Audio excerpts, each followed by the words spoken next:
வடசென்னை நாடாளுமன்ற தொகுதியின் தேமுதிக வேட்பாளர் மோகன்ராஜுக்கு ஆதரவாக ராயபுரத்தில் முதலமைச்சர் எடப்பாடி பழனிசாமி பிரச்சாரம் செய்து வருகிறார். அது நேர்லை காட்சிகளை பார்க்கலாம். தகுதி வாய்ந்த பிரதமர் நம்முடைய பாரத பிரதமர் நரேந்திர மோடி அவர்கள். அது மட்டுமல்ல, இன்றைக்கு அண்டை நாடுகளெல்லாம் இன்றைக்கு நம்முடைய வளர்ச்சி பொறுத்துக் கொள்ள முடியாமல் இன்றைக்கு தீவிரவாதிகளை பயங்கரவாதிகளை இந்தியாவுக்குள் ஊடுருவி இன்றைக்கு சதி செயல் புரிகின்ற ஒரு நிலையை பார்க்கின்றோம்.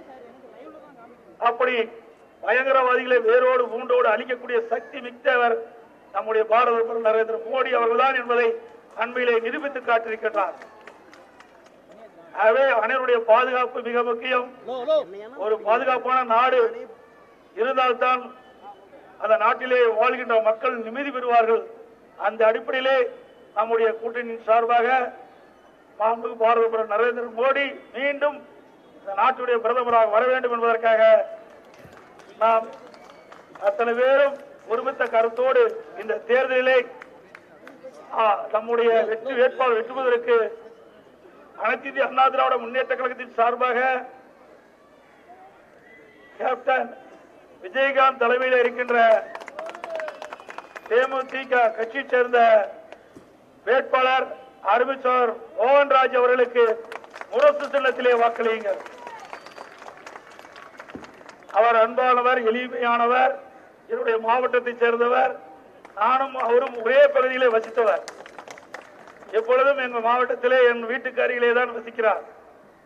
ஆகவே உங்களுக்கு ஒரு மிகப்பெரிய அதிர்ஷ்ட வேட்பாளராக இவர் கிடைத்திருக்கின்றார். ஆகவே அவர் ஏற்கனவே சட்டமன்ற உறுப்பினராக இருந்து பணியாற்றியவர், மக்களுக்கு உழைக்கக்கூடியவர், திறமையானவர். இங்க இருக்கின்ற பிரச்சனையை நாடாளுமன்றத்திலே குரல் கொடுத்து மக்களுக்கு தேவையான திட்டங்களை பெற்றுத் தருவதிலே முன்னோடியாக விளங்குவார் என்பதை இந்த நேரத்திலே சொல்லிக்கொள்ள விரும்புகிறேன். இன்றைய தினம் எதிர்க்கட்சி தலைவர் மு.க. ஸ்டாலின், திராவிட முன்னேற்ற கழகத்தினுடைய தலைவர் ஸ்டாலின் அவர்கள் பேசுகிறார். அனைத்து இந்திய அண்ணா திராவிட முன்னேற்ற கழக தலைமையிலே அமைக்கப்பட்ட கூட்டணி இன்றைக்கு நாட்டிலே என்ன நன்மை செய்திருக்கு என்று குறிப்பிடுகிறார். அனைத்து இந்திய அண்ணா திராவிட முன்னேற்ற கழகம் செய்த சாதனைகள் ஏராளம். உங்கள் அத்தனை பேருக்கும் தெரியும். பொன்மனச்செம்மல் புரட்சித் தலைவர் எம்ஜிஆர் அவர்களும் இதே புரட்சித் தலைவி அம்மா அவர்களும் தனக்காக வாழாமல் நாட்டு மக்களுக்காக வாழ்ந்த இருவரும் தலைவர்கள் உருவாக்கிய இயக்கம் அண்ணா திராவிட முன்னேற்ற கழக இயக்கம். இந்தியாவிலேயே எத்தனையோ அரசியல் கட்சி இருக்கின்றன, எத்தனையோ அரசியல் தலைவர் இருக்கின்றார்கள், பிறக்கின்றார்கள், வாழ்கின்றார்கள், மறைகின்றார்கள். அவர் வாழ்ந்த காலத்திலே செய்த சாதனையில்தான் மக்கள் மனதிலே நிலைத்து நிற்கும். ஆகவே நம்முடைய இருவரும் தலைவர்கள் மறைந்தாலும் அவருடைய வாழ்ந்த காலத்தில் செய்த சாதனைகள் அத்தனை மக்கள் நெஞ்சங்களிலும் இன்றைக்கும் நிலைத்து நிற்கின்றன.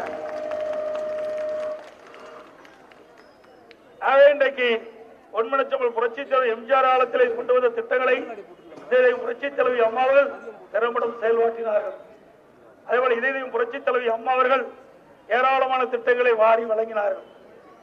இன்றைக்கு கல்வி மிக முக்கியம். கல்வியிலே இதயம் புரட்சித் தலைவி அம்மா அவர்கள் மிகப்பெரிய மாற்றத்தை உருவாக்கி கொடுத்தார்கள்.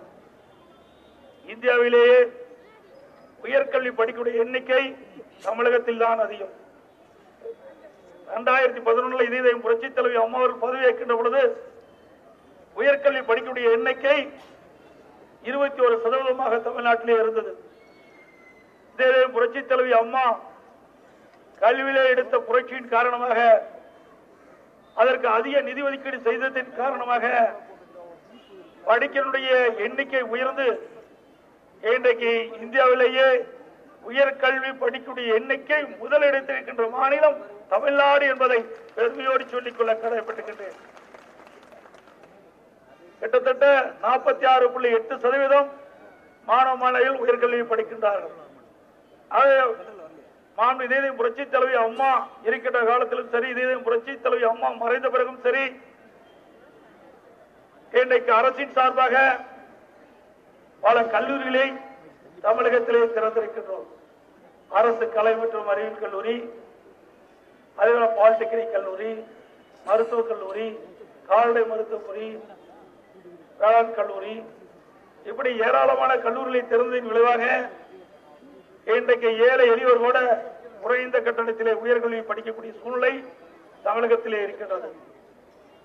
ஆக இப்படி திட்டங்கள் எல்லாம் நிறைய இன்றைக்கு நிறைவேற்றிக் கொண்டிருக்கின்றோம். அதே போல மின்சாரம் 2006 2011 வரைக்கும் திராவிட முன்னேற்ற கழக ஆட்சி கடுமையான மின்வெட்டு, எப்பொழுது மின்சாரம் வரும் எப்பொழுது தடைபடும் என்ற நிலையில் இருந்தது.